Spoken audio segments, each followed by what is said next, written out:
Hi everyone, welcome to our channel mind technical. जैसा कि आप सभी लोगों को पता है कि सितंबर 2020 में डीजीएमएस 3 तरह के एग्जामिनेशन को कंडक्ट करवाने वाला है। ओवरमैन, फोरमैन और सर्वेयर एग्जामिनेशन। ये सभी एग्जामिनेशन सर्टिफिकेट एग्जामिनेशन होंगे, जिसके बारे में ऑलरेडी मैंने एक वीडियो बनाया है। ठीक है, उस वीडियो को देखने के लिए आप इस वीडियो के डिस्क्रिप्शन में चेक कर सकते हैं और वहाँ से उस वीडियो को देख सकते हैं। और मैं आप सभी को रिकमेंड भी करना चाहूँगा कि इस वीडियो को देखने से पहले आप इससे पहले वाली जो वीडियो है उसे देख लें। देखने के लिए डिस्क्रिप्शन चेक करें। तो बेसिकली इस वीडियो में हम लोग बात करने वाले हैं सिर्फ ओवरमैन और सर्वेयर एग्जामिनेशन के बारे में। इस वीडियो का जो कंटेंट होगा वो होगा qualification and experience, documents required to apply and syllabus, यानी क्या योग्यता होनी चाहिए, क्या एक्सपीरियंस होना चाहिए, अनुभव कितना साल का होना चाहिए और क्या क्या डॉक्यूमेंट्स की ज़रूरत होगी इस तरह के एग्जामिनेशन को अप्लाई करने के लिए। बेसिकली बात करने वाले हैं ओवरमैन और सर्वेयर एग्जामिनेशन के बारे में। एंड लास्टली हम लोग बात करेंगे इसके सिलेबस के बारे में, ताकि आप अच्छे से प्रिपरेशन करके एग्जामिनेशन को क्वालिफाई कर सकें। तो सबसे पहले हम लोग बात करते हैं क्वालिफिकेशन और एक्सपीरियंस फॉर ओवरमैन सर्टिफिकेट एग्जामिनेशन। देखिए, ओवरमैन सर्टिफिकेट एग्जामिनेशन दो तरह के होते हैं। एक होता है अनरिस्ट्रिक्टेड टाइप और दूसरा होता है रिस्ट्रिक्टेड टाइप। अनरिस्ट्रिक्टेड टाइप के जो सर्टिफिकेट होते हैं वो ओपन कास्ट कोल माइंस के लिए भी चलते हैं और अंडरग्राउंड कोल माइंस के लिए भी चलते हैं। वाइल रिस्ट्रिक्टेड टाइप के जो एग्जामिनेशन होते हैं, उसके जो सर्टिफिकेट्स होते हैं वे सिर्फ ओपन कास्ट माइंस में ही काम आते हैं। तो सबसे पहले बात करते हैं अनरिस्ट्रिक्टेड टाइप सर्टिफिकेट के बारे में। तो इस तरह का जो एग्ज़ाम होगा उसमें कम से कम 1 महीने का एक्सपीरियंस चाहिए as a Sardar, shot firer या ऐसी दूसरी कैपेसिटी में जिसके लिए ज़रूरी है सरदार सर्टिफिकेट होना। ठीक है, ध्यान से सुनिए। यहाँ पे बोला गया है कि ओवरमैन का जो सर्टिफिकेट एग्ज़ाम है जो डीजीएमएस कंडक्ट करा रहा है, उसमें आपको अपीयर होने के लिए कम से कम 1 महीने का एक्सपीरियंस सर्टिफिकेट होना चाहिए एज अ सरदार के पद पर रहते हुए या शॉट फायर के पद पर रहते हुए या कोई ऐसी पद पर रहते हुए जिसमें ज़रूरी है सरदार सर्टिफिकेट का होना। ठीक है, और ये जो एक्सपीरियंस होगा किस तरह के माइंस में गेन किया होना चाहिए, ये होना चाहिए वैसा खदान जिसका बिलो ग्राउंड वर्किंग्स हो, यानी भूमिगत कोयला खदान में ऐसा एक्सपीरियंस गेन किया होना चाहिए फॉर अनरिस्ट्रिक्टेड टाइप एग्जामिनेशन। ठीक है, सिमिलरली अगर बात करते हैं for restricted type examination of ओवरमैन की, तो इसके लिए भी यहाँ पे बताया गया है कि 1 महीने का एक्सपीरियंस चाहिए। ठीक है, एज अ सरदार चाहिए या फिर शॉट फायरर चाहिए या फिर ऐसी पद में चाहिए जिसके लिए ज़रूरी है कि सरदार सर्टिफिकेट हो। और ये जो एक्सपीरियंस होगा किस तरह के खदान में होना चाहिए, या तो भूमिगत कोयला खदान में होना चाहिए या फिर ओपन कास्ट कोयला खदान में ऐसा एक्सपीरियंस गेन किया हुआ होना चाहिए। तो ये तो हुआ ओवरमैन सर्टिफिकेट एग्जामिनेशन के लिए एक्सपीरियंस। अभी हम लोग बात करते हैं सर्वेयर सर्टिफिकेट एग्जामिनेशन के लिए क्या एक्सपीरियंस होना चाहिए। यहाँ पर जो सर्वेयर एग्जामिनेशन के बारे में हम लोग बात करने वाले हैं वो कोल माइंस के लिए सर्वेयर एग्जामिनेशन है। तो इसमें भी अनरिस्ट्रिक्टेड टाइप होता है और रिस्ट्रिक्टेड टाइप होता है। तो सबसे पहले बात करते हैं अनरिस्ट्रिक्टेड टाइप की। तो इसमें बताया गया है कि जो आपके क्वालिफिकेशन यानी जो आपके एक्सपीरियंस होने चाहिए, ठीक है, अनरिस्ट्रिक्टेड टाइप के एग्जामिनेशन में अपीयर होने के लिए वो वैरी करेंगे आपके क्वालिफिकेशन के अनुसार।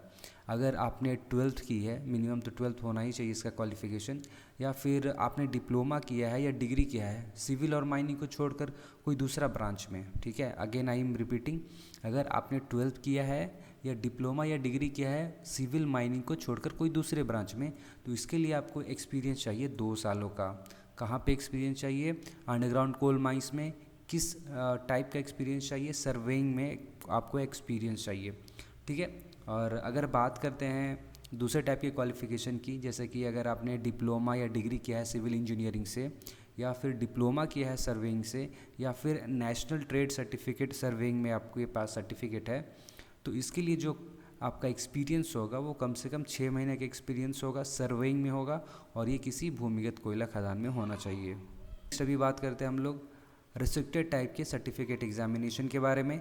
तो इसके लिए भी जो क्वालिफ़िकेशन होंगे वो वैरी करेंगे क्वालिफ़िकेशन के आधार पर। अगर आपने 12th पास किया है या डिप्लोमा या डिग्री किया है सिविल या माइनिंग को छोड़कर कोई दूसरे ब्रांच में, तो इसके लिए जो एक्सपीरियंस होगा वो 2 सालों का एक्सपीरियंस होगा। सर्वेइंग में एक्सपीरियंस होगा, वो एक्सपीरियंस किसी अंडरग्राउंड कोल माइंस का भी हो सकता है या फिर ओपन कास्ट कोल माइंस का भी हो सकता है।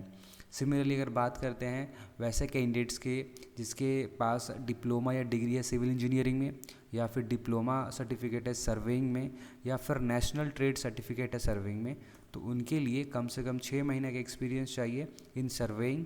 किस कोयला खदान में? अंडरग्राउंड कोयला खदान में भी हो सकता है या फिर ओपन कास्ट कोयला खदान में भी हो सकता है। तो चलिए नेक्स्ट बात करते हैं क्वालिफिकेशन और experience for surveyor metal certificate examination, यानी मेटल माइंस के लिए जो सर्वेयर एग्जामिनेशन होता है उसके लिए क्या मिनिमम एक्सपीरियंस चाहिए उसके बारे में। तो इसमें भी रिस्ट्रिक्टेड और अनरिस्ट्रिक्टेड टाइप के एग्जामिनेशन होता है। तो सबसे पहले बात करते हैं अनरिस्ट्रिक्टेड टाइप के सर्टिफिकेट एग्जामिनेशन की। तो इसमें भी जो मिनिमम एक्सपीरियंस होना चाहिए वो वैरी करता है अपन क्वालिफिकेशन की, आपकी क्वालिफिकेशन क्या है। अगर आपने 12th किया है या फिर डिग्री या डिप्लोमा किया है सिविल माइनिंग को छोड़कर कोई दूसरे ब्रांच में, तो उसके लिए आपके पास कम से कम 2 सालों का एक्सपीरियंस चाहिए, जिसमें से 6 महीने का एक्सपीरियंस सर्वेइंग में चाहिए जो कि किसी भूमिगत मेटल माइंस का होना चाहिए। सिमिलरली अगर बात करते हैं वैसे डिप्लोमा कैंडिडेट्स की जिन्होंने सर्वेइंग की है, या फिर वैसे डिप्लोमा डिग्री कैंडिडेट्स की जिन्होंने सिविल इंजीनियरिंग की है, या फिर एनटीसी की यानी नेशनल ट्रेड सर्टिफिकेट की इन सर्वेइंग, तो उसके लिए जो बेसिक एक्सपीरियंस है, उसके लिए जो मिनिमम एक्सपीरियंस है वो 6 महीने का एक्सपीरियंस है सर्वेइंग में किसी अंडरग्राउंड मेटल माइंस में। तो ये हुआ अनरिस्ट्रिक्टेड टाइप के एग्जामिनेशन के बारे में। अभी बात करते हैं रेस्ट्रिक्टेड टाइप के एग्जामिनेशन के बारे में। तो इसमें भी जो एक्सपीरियंस है वो वैरी करता है अपन क्वालिफिकेशन। अगर आपने 12th किया है या डिप्लोमा डिग्री किया है इन सिविल माइनिंग को छोड़कर किसी दूसरे ब्रांच में, तो उसके लिए जो बेसिक एक्सपीरियंस है, मिनिमम एक्सपीरियंस है वो 2 साल का एक्सपीरियंस है, जिसमें से 6 महीने का जो एक्सपीरियंस है वो सर्वेइंग में होना चाहिए किसी भूमिगत या ओपन कास्ट मेटल माइंस में। सिमिलरली अगर बात करते हैं वैसे कैंडिडेट्स की जिन्होंने डिप्लोमा या डिग्री किया है सिविल इंजीनियरिंग में, या फिर डिप्लोमा किया है सर्वेइंग में, या फिर एनटीसी है सर्वेइंग में, तो उनके लिए जो मिनिमम एक्सपीरियंस है वो 6 महीने का एक्सपीरियंस है इन सर्वेइंग। और वो जो एक्सपीरियंस है वो किसी अंडरग्राउंड मेटल माइंस का भी हो सकता है या फिर ओपन कास्ट मेटल माइंस का भी हो सकता है। नेक्स्ट अभी बात करते हैं documents required for ओवरमैन certificate examination, यानी क्या क्या डॉक्यूमेंट्स आपको चाहिए होंगे ओवरमैन सर्टिफिकेट एग्जाम में अपीयर होने के लिए, जो इस बार DGMS कंडक्ट करा रही है। तो सबसे पहले आपके पास होना चाहिए एज प्रूफ। तो एज प्रूफ के लिए आप इस्तेमाल कर सकते हैं self attested copy of matriculation certificate, यानी 10th का जो सर्टिफिकेट है मैट्रिकुलेशन सर्टिफिकेट है उसका जेरोक्स, अटेस्टेड जेरोक्स आप जमा कर सकते हैं। और यहाँ पे ध्यान देने वाली बात यह है कि मार्कशीट का जो मार्क लिस्ट का जो कॉपी होता है, या प्रोविजनल सर्टिफिकेट का जो कॉपी होता है, या TC होता है, या फिर माइग्रेशन सर्टिफिकेट होता है, उसे एक्सेप्ट नहीं किया जाएगा। आपको मैट्रिकुलेशन सर्टिफिकेट का अटेस्टेड कॉपी ही चाहिए, सेल्फ अटेस्टेड कॉपी होना चाहिए। चलिए नेक्स्ट बात करते हैं एकेडमिक क्वालिफिकेशन की। तो इसके लिए आप सीनियर सेकेंडरी स्कूल सर्टिफिकेट जो है उसका कॉपी इस्तेमाल कर सकते हैं, उसे सेल्फ अटेस्टेड करके अटैच कर सकते हैं। या फिर आपने डिप्लोमा या डिग्री किया है इंजीनियरिंग में, ठीक है, कोई भी इंजीनियरिंग में, तो उसका भी सर्टिफिकेट आप सेल्फ अटेस्ट करके इसके साथ अटैच कर सकते हैं फॉर्म के साथ। इसके अलावा इसमें बताया गया है कि जो मार्क लिस्ट होगा, या फिर प्रोविजनल सर्टिफिकेट होगा, या ट्रांसफ़र सर्टिफिकेट होगा, या माइग्रेशन सर्टिफिकेट होगा, उसकी कॉपीज़ को एक्सेप्ट नहीं किया जाएगा। ठीक है, नेक्स्ट बताया गया फर्स्ट एड सर्टिफिकेट के बारे में। फर्स्ट एड सर्टिफिकेट का जेरोक्स आपको भेजना पड़ेगा इस एप्लीकेशन फॉर्म के साथ, और ये जो फर्स्ट एड सर्टिफिकेट होना चाहिए वो वैलिड होना चाहिए। इसके अलावा इसमें यही बताया गया है कि प्रोविजनल जो फर्स्ट एड सर्टिफिकेट होगा उसको एक्सेप्ट नहीं किया जाएगा। तो आप जो वैलिड फर्स्ट एड सर्टिफिकेट होता है उसकी सेल्फ अटेस्टेड कॉपीज़ ही इस ओवरमैन सर्टिफिकेट के लिए जो एप्लीकेशन फॉर्म आता है उसके साथ आप भेजें। नेक्स्ट है मेडिकल एंड कैरेक्टर सर्टिफिकेट्स। ठीक है, आपको मेडिकल और कैरेक्टर सर्टिफिकेट्स भी आपको भेजने होंगे ओवरमैन सर्टिफिकेट एग्जामिनेशन के लिए जब भी आप आवेदन कर रहे हैं। तो यहाँ पे बताया गया है कि जो ओरिजिनल मेडिकल सर्टिफिकेट है उसे आपको भेजना है, और साथ ही साथ जो ओरिजिनल कैरेक्टर सर्टिफिकेट है उसे ही भेजना है। दोनों की जो वैलिडिटी होगी वो 1 साल की होगी। ठीक है, यानी जिस दिन का आपका मेडिकल सर्टिफिकेट में डेट है, जिस दिन का आपका कैरेक्टर सर्टिफिकेट में डेट है, उस डेट से 1 साल के अंदर का वो होना चाहिए, 1 साल का वो वैलिडिटी वहाँ पे है। नेक्स्ट है गैस टेस्टिंग सर्टिफिकेट और सरदार सर्टिफिकेट। इसमें बताया गया है कि दोनों सर्टिफिकेट की सेल्फ अटेस्टेड कॉपीज़ भी आपको भेजनी है, बट यहाँ पर बताया गया है कि अगर आप अनरेस्ट्रिक्टेड ओवरमैन सर्टिफिकेट एग्ज़ाम दे रहे हैं तब आप गैस टेस्टिंग सर्टिफिकेट की कॉपीज़ नहीं भी दें तो आप एग्ज़ाम में अपीयर हो सकते हैं, बट दोनों ही केस में आपको सरदार सर्टिफिकेट भेजना ही भेजना है, चाहे वो रेस्ट्रिक्टेड केस हो चाहे अनरेस्ट्रिक्टेड केस हो। नेक्स्ट जो डॉक्यूमेंट है वो है एफिडेविट। तो यहाँ पे एक एफिडेविट भी आपको अटैच करना होगा, जिसमें आपको डिक्लेयर करना होगा कि जो भी आपने इन्फॉर्मेशन यहाँ पे फिल की है एप्लीकेशन फॉर्म में, और जो भी डॉक्यूमेंट्स आपने दिया है, अटैच किया है, वो के सभी करेक्ट हैं। ठीक है, तो इसका भी एक फॉर्मेट आता है, आपको DGMS के साइट में मिल जाएगा, या फिर आप मुझे कमेंट बॉक्स में कमेंट करके बता सकते हैं। मैं उसका लिंक इस वीडियो के डिस्क्रिप्शन में या इस वीडियो के कमेंट सेक्शन में आपके द्वारा रिक्वेस्ट किए जाने के बाद मैं डाल दूँगा। ठीक है, तो नेक्स्ट जो डॉक्यूमेंट है वो है फ़ीस। ठीक है, आपको 600 रुपये का जो फ़ीस है वो भारत कोष के थ्रू पे करना होगा, और उसकी जो रिसिप्ट है उसको इस एप्लीकेशन फॉर्म के साथ अटैच करना होगा। नेक्स्ट अभी बात करते हैं documents required for surveyor coal certificate examination, यानी सर्वेयर का जो सर्टिफिकेट एग्ज़ाम हो रहा है फॉर कोल माइंस, उसके लिए आपके पास क्या क्या डॉक्यूमेंट्स होने चाहिए और क्या क्या डॉक्यूमेंट्स आप भी भेजेंगे, ये सब के बारे में है। The first one is age proof. ठीक है, तो एज प्रूफ के लिए आप मैट्रिकुलेशन सर्टिफिकेट यूज कर सकते हैं, उसको सेल्फ अटेस्टेड करके आपको भेजना है।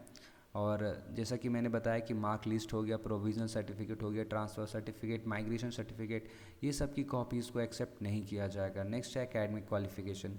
तो एकेडमिक क्वालिफिकेशन के लिए आपको जो senior secondary school certificate examination होता है, यानी 12th का जो सर्टिफिकेट होता है, ठीक है, उसको सेल्फ अटेस्टेड करके आप उसका कॉपी भेज दें। या फिर अगर आपके पास डिप्लोमा है सिविल इंजीनियरिंग का, या डिग्री है सिविल इंजीनियरिंग का, या फिर डिप्लोमा है सर्वे इंजीनियरिंग का, या फिर NTC सर्टिफिकेट है इन सर्वेइंग, तो उसे भी आपको भेजना होगा। इन तीनों में से किसी एक चीज़ को आप भेज सकते हैं, लेकिन यहाँ पे नोट करने वाली बात यह है कि अगर आप NTC सर्वेइंग सर्टिफिकेट भेज रहे हैं तो आपको 12th की सेल्फ अटेस्टेड कॉपीज़ भी भेजनी होगी, यानी जो सीनियर सेकेंडरी स्कूल सर्टिफिकेट है, ठीक है, उसका भी आपको कॉपी भेजना होगा, वो भी सेल्फ अटेस्टेड। ठीक है, यहाँ पर मैं सर्टिफिकेट कह रहा हूँ, इसका मतलब है पासिंग सर्टिफिकेट। ठीक है, जैसे कि मैट्रिकुलेशन में भी मैंने जो वर्ड यूज किया है मैट्रिकुलेशन सर्टिफिकेट, तो इसका मतलब है पासिंग सर्टिफिकेट जो 10th में मिलता है। और यहाँ पर भी मैं यहाँ पे बोल रहा हूँ कि सीनियर सेकेंडरी स्कूल सर्टिफिकेट, तो इसका मतलब है कि 12th का जो पासिंग सर्टिफिकेट होता है, इंटरमीडिएट का जो पासिंग सर्टिफिकेट होता है, उसके बारे में। तो अगर आप डिप्लोमा या डिग्री किए हैं सिविल इंजीनियरिंग में, डिप्लोमा किए हैं सर्वेइंग इंजीनियरिंग में, तो इसके लिए आपको अलग से 12th का सर्टिफिकेट देना कंपलसरी नहीं है। लेकिन अगर आप NTC सर्वेइंग में किए हैं तो आपको 12th का जो पासिंग सर्टिफिकेट है उसको आपको सबमिट करना होगा। ठीक है, नेक्स्ट बात ही इसमें ये भी बताया गया है कि mark list, provisional, transfer, migration certificate को एक्सेप्ट नहीं किया जाएगा, तो इसको नहीं भेजें। नेक्स्ट इसमें बताया गया फर्स्ट एड सर्टिफिकेट, तो फर्स्ट एड सर्टिफिकेट भी भेजना है, वैलिड फर्स्ट एड सर्टिफिकेट होना चाहिए, प्रोविजनल को एक्सेप्ट नहीं किया जाएगा। और इसके अलावा इसमें बताया गया है कि मेडिकल और जो कैरेक्टर सर्टिफिकेट्स है उसको भी भेजने होंगे, जैसा कि बताया कि इनका जो वैलिडिटी होगा वो 1 साल होगा। तो भेजने समय देख लें कि मेडिकल सर्टिफिकेट और जो कैरेक्टर सर्टिफिकेट है उसका जो डेट है उसकी वैलिडिटी एक्सपायर तो नहीं है। नेक्स्ट बात करते हैं एक्सपीरियंस सर्टिफिकेट। तो एक्सपीरियंस सर्टिफिकेट तो ऑलरेडी डिस्कस कर लिया गया है। ठीक है, 7 में बात करते हैं एफिडेविट है। एफिडेविट भी आपको अटैच करना होगा, जिसमें आपको डिक्लेयर करना होगा कि जो भी इन्फॉर्मेशन आपने प्रोवाइड की है और जो भी डॉक्यूमेंट्स आपने अटैच किए हैं वो सभी के सभी करेक्ट हैं, सत्य हैं। ठीक है, इसके अलावा फ़ी भी आपको पेड करना होगा। ठीक है, 600 रुपये का थ्रू भारत कोष, और इसकी रिसिप्ट भी अटैच करनी होगी एप्लीकेशन फॉर्म के साथ। ठीक है, नेक्स्ट बात करते हैं अभी सर्वेयर सर्टिफिकेट एग्जामिनेशन की, जो कि मेटल माइंस के लिए हुए। तो इसके लिए सबसे फर्स्ट डॉक्यूमेंट है वो है एज प्रूफ। एज प्रूफ के लिए आप मैट्रिकुलेशन सर्टिफिकेट का सेल्फ अटेस्टेड कॉपी भेज सकते हैं, यानी 10th का जो पासिंग सर्टिफिकेट होता है उसका आप सेल्फ अटेस्टेड जेरॉक्स भेज सकते हैं। ठीक है, जो mark list, provisional, transfer, migration certificate होंगे उसके कॉपीज़ एक्सेप्ट नहीं किए जाएंगे। एकेडमिक क्वालिफिकेशन के लिए आप अगर सर्वेयर का मेटल सर्टिफिकेट एग्जामिनेशन दे रहे हैं तो आपके पास कम से कम 12th का पासिंग सर्टिफिकेट का जो जेरॉक्स होगा सेल्फ अटेस्टेड उसे भेजना होगा। या फिर अगर आपने इंजीनियरिंग की है, डिप्लोमा या डिग्री इन सिविल इंजीनियरिंग, या फिर डिप्लोमा इन सर्वे इंजीनियरिंग, या फिर NTC सर्टिफिकेट किया है तो वो भी आप भेज सकते हैं। यहाँ पर ध्यान देने वाली बात यह है कि अगर आपने NTC सर्वेइंग से किया है तो आपको NTC सर्वेइंग सर्टिफिकेट के साथ साथ आपको 12th का जो पासिंग सर्टिफिकेट है, यानी इंटरमीडिएट का जो पासिंग सर्टिफिकेट है, उसे भी अटैच करना होगा। ठीक है, mark list, provisional, transfer certificate और माइग्रेशन सर्टिफिकेट को एक्सेप्ट नहीं किया जाएगा। ठीक है, नेक्स्ट बात करते हैं जो डॉक्यूमेंट है वो है first aid certificate. First aid certificate valid होना चाहिए। ठीक है, अब यहाँ पे आता है main cheese, medical and character certificates. ठीक है, यहाँ पे आप ध्यान दें, कोल माइंस के लिए जो सर्टिफिकेट एग्ज़ाम हो रही है फॉर सर्वेयर, तो उसमें बोला गया है कि आपका जो मेडिकल सर्टिफिकेट होना चाहिए और जो आपका कैरेक्टर सर्टिफिकेट होना चाहिए, उन दोनों का जो वैलिडिटी होगा वो 1 साल होगा। लेकिन यहाँ पर बताया गया है फॉर मेटल माइंस का जो सर्टिफिकेट एग्ज़ाम होता है सर्वेयर का, कि अगर आप मेडिकल सर्टिफिकेट दे रहे हैं तो मेडिकल सर्टिफिकेट का जो वैलिडिटी होगा वो 2 साल का होगा, और जो कैरेक्टर सर्टिफिकेट का जो वैलिडिटी होगा वो 1 साल का होगा। ठीक है, तो यहाँ पे आप ध्यान दें। ठीक है, नेक्स्ट जो डॉक्यूमेंट है वो है एक्सपीरियंस सर्टिफिकेट। एक्सपीरियंस सर्टिफिकेट के बारे में ऑलरेडी डिस्कस कर दिया गया है। एफिडेविट आपको इंक्लूड करना होगा। नेक्स्ट है फ़ीस। ठीक है, फ़ीस में आपको 50 रुपये का जो फ़ी है वो आपको उसका रिसिप्ट भेजना होगा, और ये जो पेमेंट है आपको भारत कोष के थ्रू करना होगा। तो 50 रुपये का जो पेमेंट है भारत कोष के थ्रू कीजिए, और उसका जो रिसिप्ट है उसको एप्लीकेशन फॉर्म के साथ अटैच करके भेजना होगा। यहाँ पर इसके बाद यहाँ पे स्पेशल नोट यहाँ पे दिया गया है, जब भी आप अप्लाई कर रहे हैं फॉर्म्स को, ठीक है, जब भी आप फॉर्म भर रहे हैं, जब भी आप सेंड कर रहे हैं अपने एप्लीकेशन फॉर्म को, ठीक है, तो उस समय कुछ बातें ध्यान देने योग्य हैं। तो वो सब बातें क्या हैं उसके बारे में जान लेते हैं। The first thing is any correspondence in relation with the examination will be informed only through email और DGMS वेबसाइट। यानी इसमें साफ साफ बता दिया गया है कि जो एग्जामिनेशन के बारे में जो भी एड्रेस होगा, ठीक है, एग्जामिनेशन कहाँ कंडक्ट कराना है या जो भी रिगार्डिंग एग्जामिनेशन, तो उसका जो एड्रेस है वो आपको ईमेल के थ्रू या DGMS वेबसाइट के थ्रू बताया जाएगा। ठीक है, ये इसमें बताया गया है। नेक्स्ट इसमें बताया गया है कि इसके लिए ये ज़रूरी है कि जो कैंडिडेट हैं यानी जो अभ्यर्थी हैं वो जो फॉर्म आप एप्लीकेशन फॉर्म फिल कर रहे हो तो अपना एक वैलिड ईमेल आईडी दें। ठीक है, वही ईमेल आईडी दें जिसको आप रेगुलरली अप्रोच कर सकते हैं, जिसको आप रेगुलरली चेक कर सकते हैं। ठीक है, यहाँ पे हिदायत दी गई है कि जो ईमेल आईडी अगर आप भर रहे हैं एप्लीकेशन फॉर्म में, तो ईमेल आईडी जो आप भर रहे हैं तो उसको आपको कैपिटल लेटर्स में लिखना है। ठीक है, स्मॉल लेटर्स में नहीं लिखना है, कैपिटल लेटर्स में लिखना है। इसके अलावा इसमें बताया गया है, ठीक है, ये जो स्पेशल नोट है वो सभी तरह के एग्जामिनेशन के लिए है, चाहे वो अभी ओवरमैन का एग्ज़ाम हो, चाहे वो सर्वेयर एग्ज़ाम हो, ठीक है, दोनों के लिए वैलिड है। तो नेक्स्ट इसमें बताया गया है कि payment of fees to be made through only Bharat Kosh and the self attested copy of the receipt to be enclosed with the application. यहाँ पे बताया, इसमें बताया गया है कि जो पेमेंट ऑफ फीस है वो आपको सिर्फ और सिर्फ भारत कोष के थ्रू ही करना है, और उसका जो रिसिप्ट है रिसिप्ट में आपको सेल्फ अटेस्टेड करना है, और फिर इस रिसिप्ट को आपको एप्लीकेशन फॉर्म के साथ भेजना है। ठीक है, नेक्स्ट इसमें बताया गया है कि applicants are required to ensure that their application form reaches this directorate within 21 days of fee payment made through Bharat Kosh. Any application received after completion और above period shall not be considered. इसमें बताया गया है कि जैसे ही आपने भारत कोष में पेमेंट किया तो पेमेंट करने के विद इन 21 days के अंदर आपका जो एप्लीकेशन फॉर्म है, ठीक है, वो रिस्पेक्टिव DGMS के ऑफिस में पहुंच जाना चाहिए। ठीक है, नेक्स्ट इसमें बताया गया है कि एडमिट कार्ड और call letters of eligible candidates will be uploaded in DGMS website www.dgms.gov.in and the candidates are requested to download and take a copy of the same. The call letters will not be sent either by post or mail to individual candidates. तो यहाँ पे बताया गया है कि जब भी exam होगा तो एग्ज़ाम के लिए एडमिट कार्ड जो चाहिए होगा वो आपको बाय पोस्ट के थ्रू नहीं भेजा जाएगा। ठीक है, ना ही आपको इंडिविजुअली ईमेल किया जाएगा। ठीक है, ये जो आपके एडमिट कार्ड्स होंगे या जो कॉल लेटर्स होंगे, जो भी एलिजिबल कैंडिडेट्स होंगे उनके लिए, तो उनकी जो एडमिट कार्ड है या जो कॉल लेटर्स है उसको DGMS की वेबसाइट में अपलोड कर दिया जाएगा। वहाँ से इसे आप डाउनलोड कर सकते हैं और अपने पास इसकी एक कॉपी रख सकते हैं। नेक्स्ट इसमें बताया गया है कि candidates are requested to carry any original photo ID proof along with them to attend the examination. ठीक है, इसमें बोला गया है कि जो अभ्यर्थी हैं जब एग्ज़ाम देने के लिए जा रहे हों, एग्ज़ाम में अटेंड कर रहे हों, तो उस समय तो आपके पास एक ओरिजिनल फ़ोटो ID प्रूफ होना चाहिए। सबसे best original photo ID proof है आधार कार्ड। ठीक है, या फिर आप पैन कार्ड भी इस्तेमाल कर सकते हैं, बट यहाँ पर मेरी सजेशन यही रहेगी कि आप आधार कार्ड ज़रूर से ज़रूर लेकर जाएं जब भी आप एग्ज़ामिनेशन हॉल में इंटर कर रहे हैं। ठीक है, तो नेक्स्ट यहाँ पर अब बात कर लेते हैं सिलेबस की। ठीक है, सिलेबस को यहाँ पर मैं एक्सप्लेन नहीं करूँगा क्योंकि वीडियो काफ़ी लंबा हो सकता है। तो यहाँ पे आप देख सकते हैं स्क्रीन पर सिलेबस फॉर सर्वेयर। ठीक है, फॉर अनरिस्ट्रिक्टेड टाइप की एग्जामिनेशन कोल माइंस के लिए 2 पेपर होते हैं। ठीक है, अनरिस्ट्रिक्टेड टाइप की एग्जामिनेशन के लिए फर्स्ट पेपर और ये सेकेंड पेपर। इसके अलावा अनरिस्ट्रिक्टेड टाइप के जो सर्वेयर एग्जामिनेशन होते हैं फॉर कोल, ये सेकेंड पेपर का ही है। नेक्स्ट यहाँ पे सर्वेयर का रिस्ट्रिक्टेड एग्जामिनेशन है, उसका है सिलेबस देख सकते हैं। उसके बाद ओवरमैन का जो अनरिस्ट्रिक्टेड टाइप का एग्जामिनेशन होता है उसके लिए सिलेबस है। फिर रेस्ट्रिक्टेड टाइप का जो ओवरमैन एग्जामिनेशन होता है उसका ये सिलेबस है। ठीक है, तो बस आज की वीडियो में इतना सा ही। देखने के लिए बहुत बहुत धन्यवाद। मिलते हैं अगली वीडियो में। टिल देन एज ऑलवेज जय हिंद, जय भारत।